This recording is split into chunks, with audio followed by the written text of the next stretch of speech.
Alright guys, we are back, and before we finally unlock the door, we need to set up our wrench blueprint.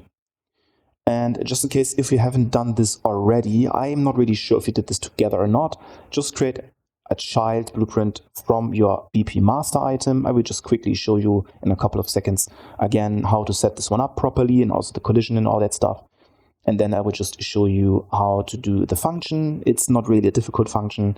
You need some impulse, you need to set the simulate physics, you need to place your item correctly, you need to have the right collision, so it's not the complex but the simple collision as default. So you have to consider a couple of things in order to make this work, and then we will also going to spawn a sound, and we also need a small logic also inside the child, the BP wrench, okay? I will just quickly show you what you can do here. I will just pick up my pistol, so you can just place your pistol anywhere you want, okay? Or just pick it up, or you can also by default start with a pistol. If you want to do that instead of picking it up all the time, you simply go inside your third person BP, or you can also do that inside your AC inventory if you want to. And then just add, you just get the inventory array, and from there just add, and what you want to add is the pistol to your inventory.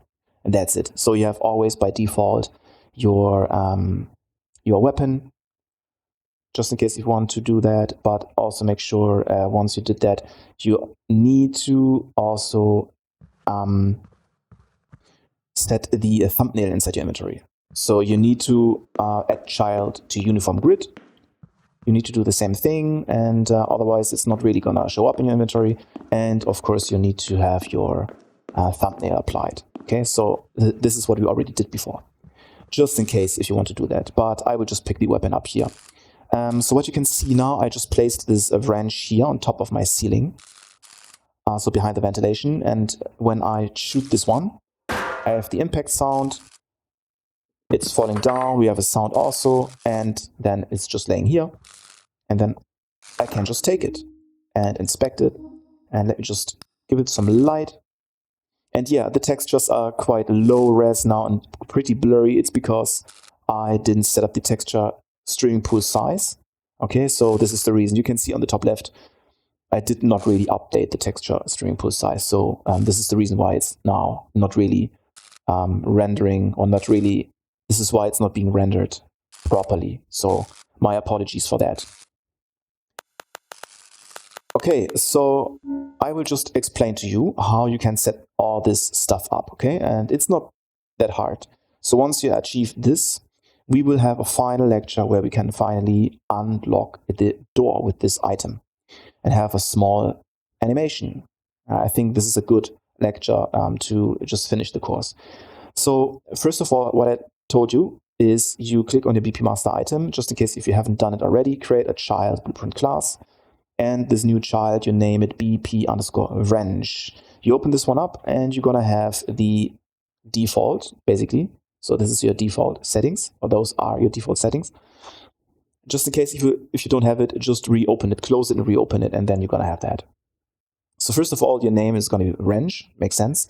You're not gonna have this has fallen boolean, so don't be confused. I will just add this later. It's only being applied to our wrench. Okay, we add this inside our child because we only need this for the wrench, because it's the only item we shoot down so far. Okay, so then you have that. You update your thumbnail, which is going to be the IMG wrench. This is something you have inside your resources folder, so just make sure that you have this also applied. The inspect info image, I have just the generic inspect info image. I already applied, I already provided for you also in the resources project we had before. The generic inspection text, and then we do have the static mesh inside here. This is of course the wrench. I should probably rename this all. Let me get the lock, the screw, and the wrench.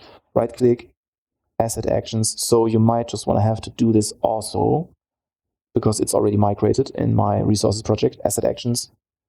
And then let's not really asset action, sorry, I'm confused. Batch rename, just batch rename. The prefix should be SM_, and then you can see it here. So just to organize things, okay? So you have this wrench, just make sure that you update your text here. The item type is now wrench, don't be confused. You can go to 12 inventory, open up your E item type, And you can add here an enumerator and just call it range, or you can just override the key, or you can just add more things. It doesn't really matter. But as far as I can remember, I'm not really using the switch so far. It's just to make sure that you have this updated, but we don't really need it for now. But like I said, the switch is pretty important. So you should always have, for each item type, you should have a switch, okay? So make sure that you add this. And then, of course, you can find the item type here and make sure that this is now the range. Pickup collision scale, you don't need to change anything here. Make sure that your item scale and inspection scale, of course, is 1 and 1 and 1 and 1. Makes sense. You don't need a max stack. You don't need a pickup stack. You can leave it all as it is. It's just one single item. We don't need the integer being shown, the stack amount being shown, or anything. And yeah, we don't need to have anything here. Even the pickup stack, you can put this to 1 if you want, but it doesn't really make sense. Is stackable, is weapon, healing is key item, is removable. You don't need to have anything here, and you should certainly not have removable because it's an objective item or a quest item. You need to have this item. You cannot just remove it. You need to have it, and it will be removed automatically once you unlock the door. The pickup sound, make sure that you add your sounds. So I just have this one. I can also use the wrench.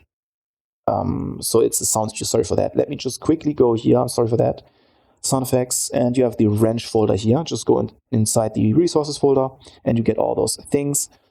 And so what I want to do is let's just create.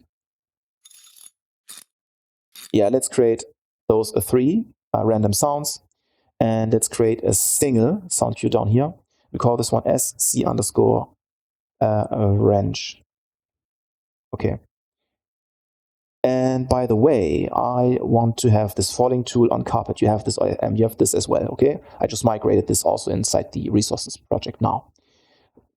So yeah, I just edited this sound and made this like the carpet sound falling, like this dull, heavy bass, basically cutting out all the mid and highs on my equalizer. So this is just a low pass filter I was using on something falling to the ground. So just right click here. Let's do a sound cue, and we call this one SC fallen wrench. Okay, so this is specific for this tool. And then the reason why I'm doing this instead is because we need the attenuation radius, of course.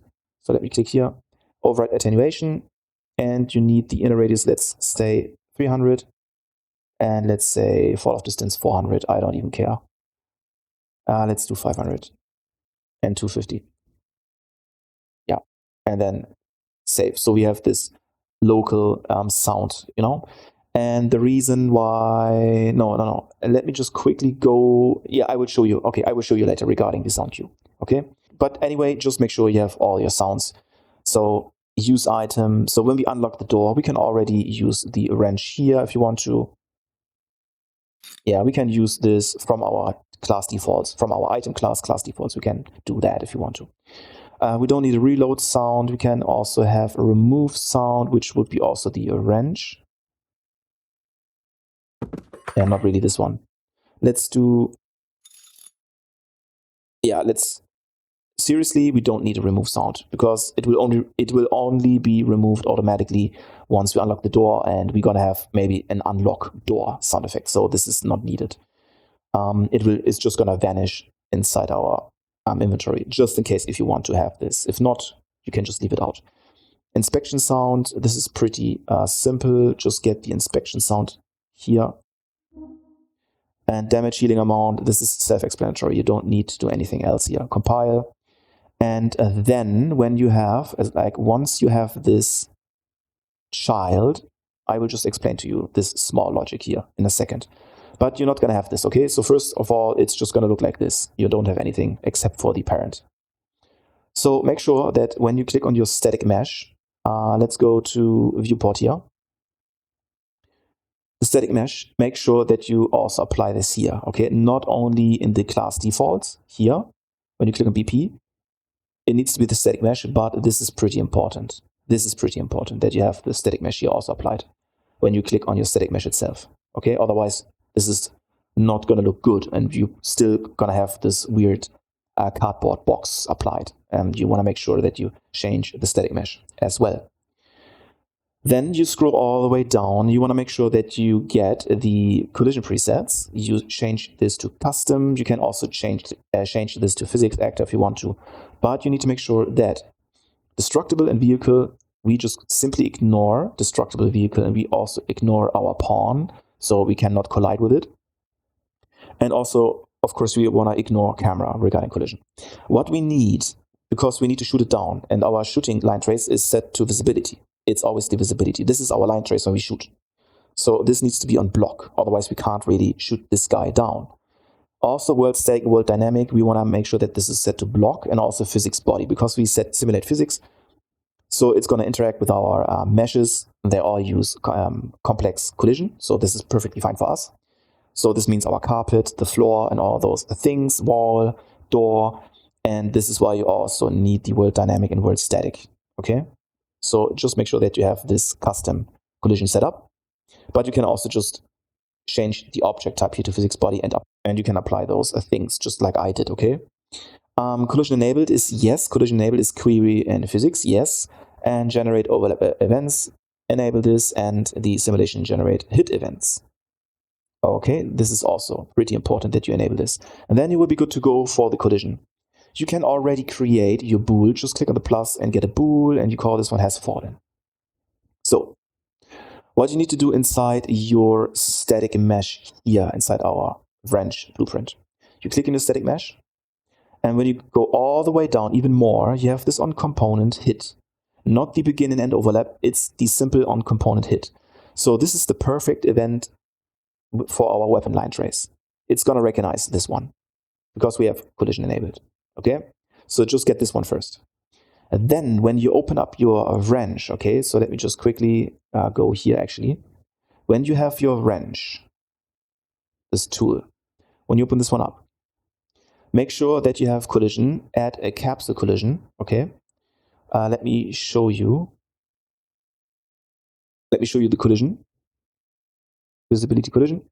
So what I did is I added the capsule collision, simplified, and I was just rotating the capsule. You can just click on your capsule and then rotate this one. So I was just matching this to my tool, okay? Just make sure that this is covered and it's not too big. It should not be too big, otherwise you can just shoot next to the tool or next to this type of item, and it's not really realistic. You should really shoot the tool itself. Okay, so just make sure that you add the capsule, simplify collision, rotate your capsule, scale it down a little bit, and then let me just go back to lid.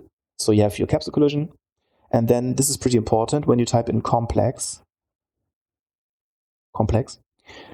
make sure that you use simple collision as complex, not complex as simple, but now it's the other way around. Use simple collision as complex. This is pretty important as well. Otherwise, he's going to give you an error and he's like, hey, you want to shoot this guy and you want to set simulate physics, but you have complex collision enabled and it's not going to work. Okay, so you need the simple collision as complex. Good. And now you have this, right? This from your static mesh here, the on component hit event. You can find here, like I said before, this guy here on the top. What you can do now, you can just get here your has fallen bool you just created and right click and convert to branch. This is what you can connect, okay? After this, you get the other actor, and from here, actor has tag. Now you can connect the tag to a so-called branch. So once you have this, just here, type in a wrench with a capital W, and you can just drag off of here and get a branch. Just get a branch, and then if this is true, we want to proceed. So in order to have the tag, it doesn't really matter what you name it, it's your choice. I call it wrench. So when you place your item, so you place your BP wrench, and I put this guy here on top. Okay, you can see I was just putting it right above, like right on top of this hole here, right? When you click on your BP wrench, your blueprint, right? You have it here. I will just show you. This is what you created. Just drag it into your world, put it here. This is a good place to shoot it down. What you can do is you click on this blueprint wrench and just search for tag. And then when you have all and tag, you can find tags and just click on the plus. So the first index, this is our first entry. We only need this first entry here, index 0, and call it wrench, capital W. Or call it something else, I don't even care. But you need to make sure once you name this one here, the tag inside your BP wrench, just Control C, copy this, go back to your BP wrench and paste it here completely. It needs to be exactly the same. Otherwise, you will never find that. The reason why that is because we want to know if this actor has this specific tag. Otherwise, if you're not doing this, he's gonna find every single thing which has collision and you shoot on it, or you shoot against the wall, you shoot on the pipe, it will always fire and it will always tell you like, hey, you want to simulate this, but it's not, you cannot simulate this because it's static. You will always get an error when you close down your game. So this is, we only want to apply this for this specific tool. And this is why we use a tag, okay? The reason why we're using a tag is because we only have this actor component, but we don't really know what kind of actor component it is, okay? Because we don't cast. We will just save, not really save performance, but we just want to be a little more performant and we don't really need to cast in this case. So this is why I was deciding for myself, hey, let's avoid casting again and let's just use a tag because it's okay. The tool is already being placed inside our world, and this is the reason why we don't really need to cast. Let's just use a tag. And okay, long story short, after this, when this is true, so we only know that this is going to happen when we are shooting actually this type of tool and nothing else. Then you can play a sound. I have this falling sound, falling tool on carpet, because I have a carpet also on my floor. If you don't have this, feel free to have a different sound. Yes, then you can get your has fallen again, but this time you set this one. So you just set. And after this, it's true. So it has been fallen. This is pretty important. If you don't set this to true, by default, you can see here, by default, it's false. It's pretty important. But after this has happened, so after we found this one, on component hit, so after this has been touching the carpet, okay? Then we do want to make sure that has fallen is true. Otherwise, if you don't do this check, it's acting exactly the same, just like the do once node. It's also just a branch. And then it's after this, it's true. This is why we only want to cast this one single time. If you're not doing this, it's just gonna trigger the sound every single frame. And you have this like brrr, this machine gun sound. It's just triggering endless sounds. It's quite horrible. So this is why we make sure with this branch here that this only triggers once. Then just have a delay of 1 or 2 seconds maybe. You can also just put like 2 seconds. It's also fine.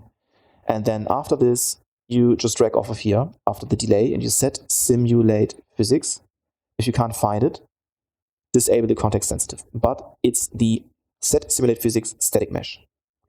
And the static mesh is this guy here, okay? But it's already being set up for you, just in case. And you have the simulate to false. It's not enabled, okay? So, and just really quick, I need to correct myself for the actor tag here, because in this case, this is not the shooting down. This is just the has fallen logic. So sorry for that. I need to correct myself because once it falls, this is what we are basically doing now, and what I'm explaining to you right now. It's just the has fallen logic.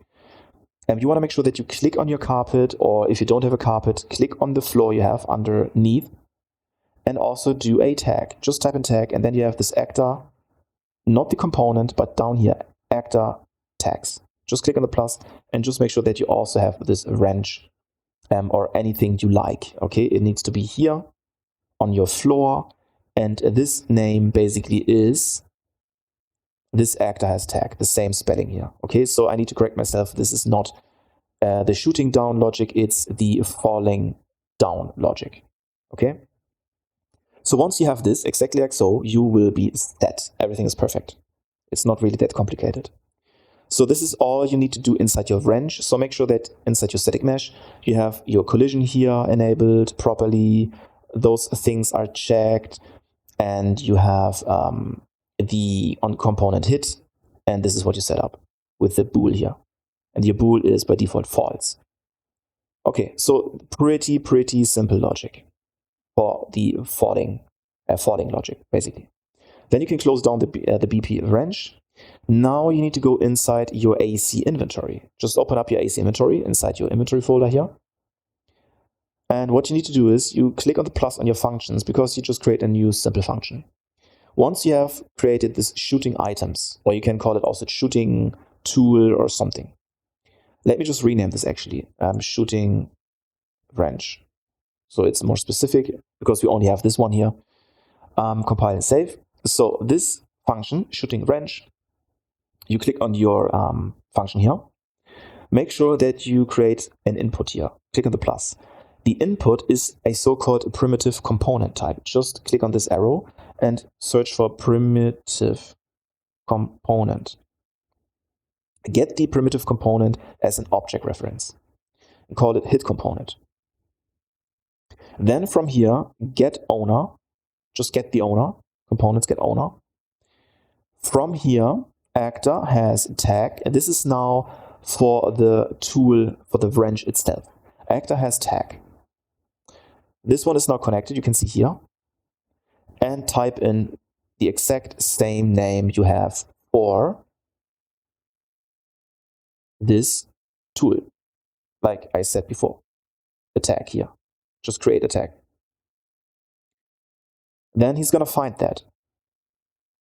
Here on the return value, you can branch it. Just get a branch, okay? And only if this is true, of course, you need to connect this one here also. Make sure that you also connect this. You can see here. Only then, if this is true, you want to set simulate physics only for this actor which has this specific tag. So we're preventing the simulate physics for like basically every single thing. We only want to have this for this type of item. So we set simulate physics, and here the target is the hit component. Okay, make sure the target is the hit component. When you get the owner, so you just created the get owner node, make sure that when you get the owner node, this is also connected to the actor has tag. Okay? But for the set simulate physics, you need to get your hit component and connect this one. And then you just enable the simulate. Pretty important. And then from here, this is just a nice add, like an additional feature. Just drag off of here and add impulse. Just add impulse. As for the impulse, you also need to make sure that you get the hit component and you connect this also to the target. Otherwise, it's not going to work. And for the impulse, I was just adding 50 to the location. Let me see if I put in 500. I just want to see how this is going to behave. Just pretty quick. So just get your gun pretty quick. Don't mind the low graphics here. It's going to look much better in the end when we want to do like a short trailer or something, a nice gameplay. Then we're going to have a much better scalability. So now let's see how this is going to behave. Yeah, you can see this is like too much. It's still falling down here, you can see, but I think this is a little too much. So maybe you just want to go for 50 or let's do 100. So it has like a bump, like an additional bump or something. And then compile and save. Just play around with those values here. Okay, cool. The reason why I'm using an additional value here for the y-axis is because when you click on this item, you can see the green axis here is the y-axis.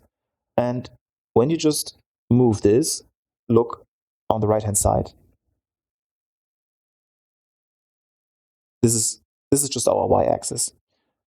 And that's basically the reason why I'm giving this an impulse, just to make this, just to create this additional bump, like I said. Okay, cool. So this is your shooting logic inside your AC. Pretty simple stuff. You can just close this one down. Now, when you go to your BP third-person character, open up your BP character. And from the event graph, find impacts. I'm not really sure. Yes, I believe you have this already. Yes, I didn't change anything here. So you're going to have this out hit from our previous lectures, okay? Now what you need to do here is on this hit component. This is not being used as of now for you. Just right click here on the hit component and promote this to a variable. Then just put this variable here in between. Just hook this one up like so and put this here in between. So everything is properly connected. And for the hit component, please, this needs to be connected. Okay. Now you have a hit component here.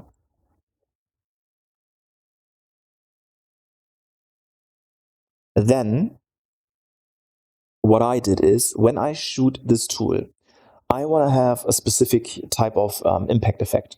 I was just using the metal, but you can do another thing. Maybe you can also use the asphalt or something. I mean, this is completely up to you. But I think the metal is fine for me.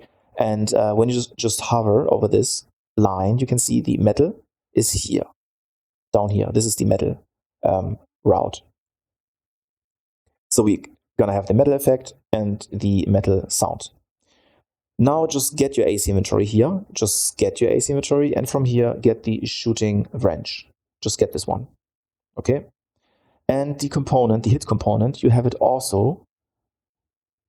Let me see, where is it actually?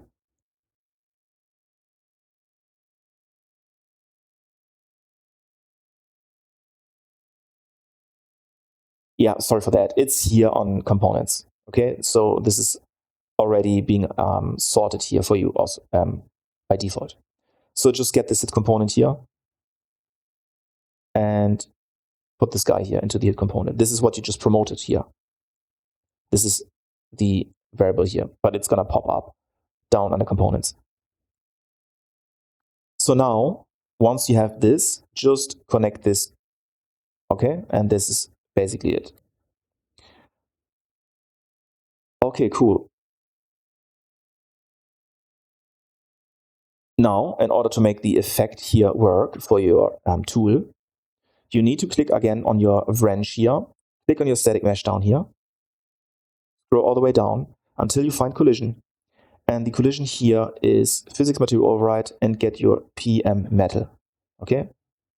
And also, again, just to understand, just for you to understand again, when we go to ballistics, sound effects, impacts, now I'm lying to you, right? Where is it? It's not particles. Sorry, particles, and then the folder particles. Sorry for that. We created this folder. Okay, physics materials. You remember this.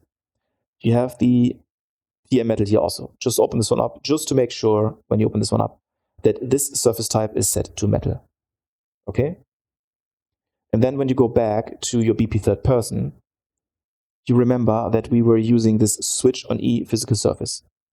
And this metal needs to be connected properly to this, this one, this is the metal, to this function here now.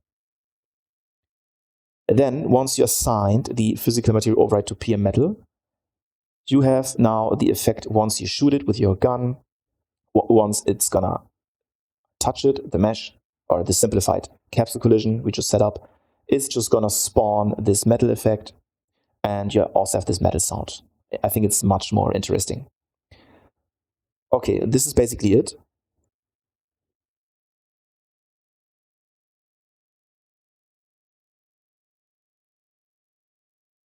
And now, once you shoot with your gun, it doesn't really matter if it's the revolver or if it's the pistol, because we will always fire this impact from here, okay?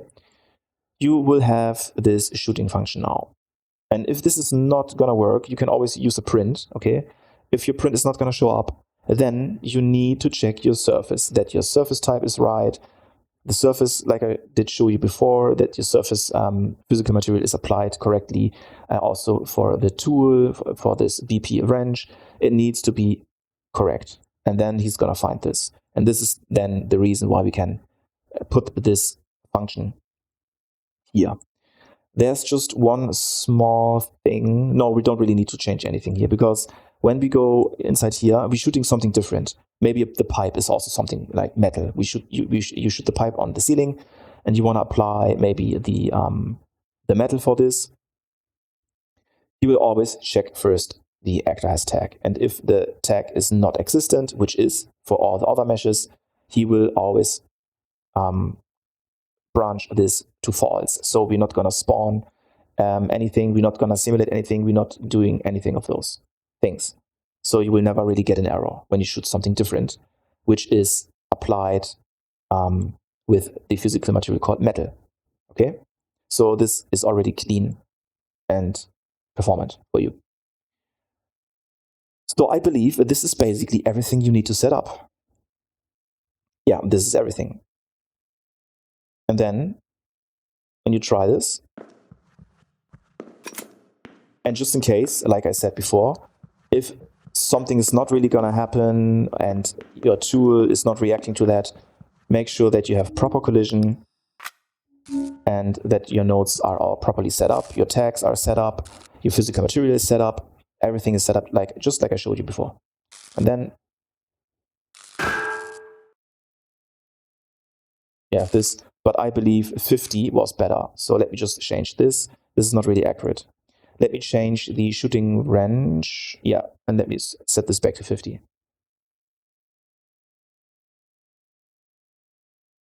So I think this is much more accurate. So like I said, you need to play around with those values here.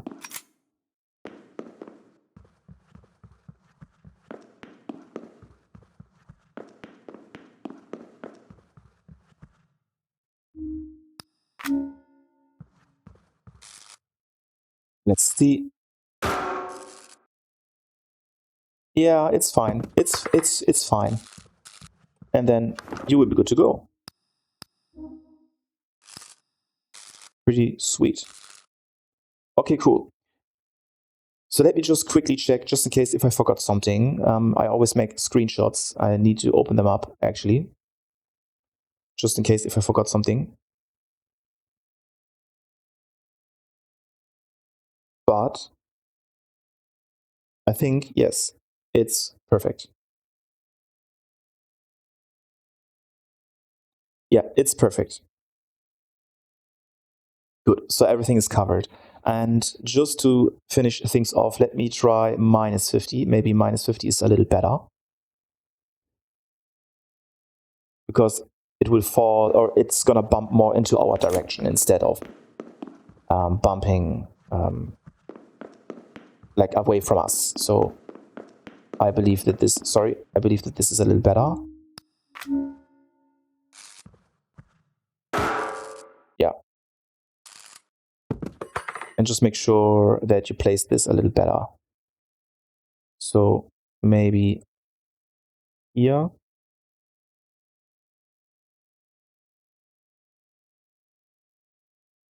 Let's try.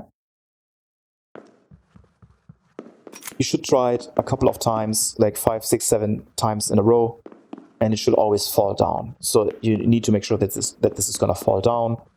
Otherwise, you're going to have a problem.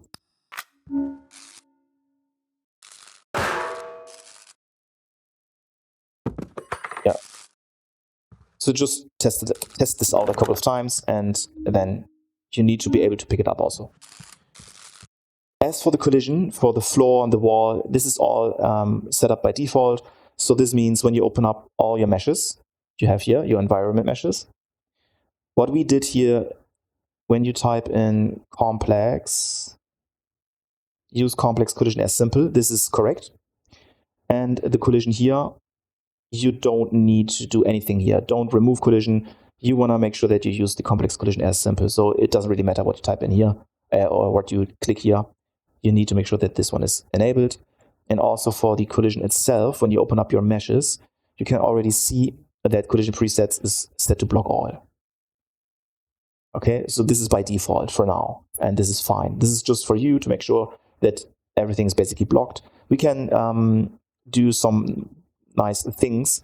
For example, you could also like deactivate the camera and set this to ignore. So when you go to custom, you could also ignore the camera collision, all that stuff. But those are like tweakings, like final tweaks for your game. When you have problems with your cameras, bumping into the wall, or it's bumping into the character and all that stuff. This is something you have to change here. Okay, so camera and pawn and stuff, you have to play around with those settings.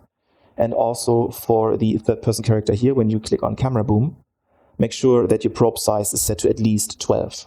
12, 20, 24, it's a lot better for like really small environments. But this corridor is quite claustrophobic. It's quite tiny.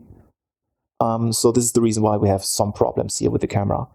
To get to solve this problem for the camera collision and all that stuff, we probably should, or you should, reduce the spring arm by default. But this is then also something you need to update. So maybe you just want to put the target arm length to 100 here, but then not feel free, but then you need to make sure that you go to Event Graph, and you need to change your aim camera and the sprint camera also. Okay, so this means you need to go back here, back to 100 instead of 100, instead of 200. You need to reduce this back to 100, and you need to update this one here, also for the aim camera. You need to set this back. Actually not, because we don't use the, let me see. For the aim camera, we are not really using the target arm length. We are only changing the socket offset and the field of view. But the target arm length is something you want to also maybe update for the sprint camera. Okay, so just make sure that you have the clamp float here to 100 and also here to 100. And you also might just want to reduce the sprint anyway, okay? So the max, maybe put this to 180 or something. Okay, so yeah, this is basically it. And in the last lecture, I would like to unlock the door, and yeah, let's just do that.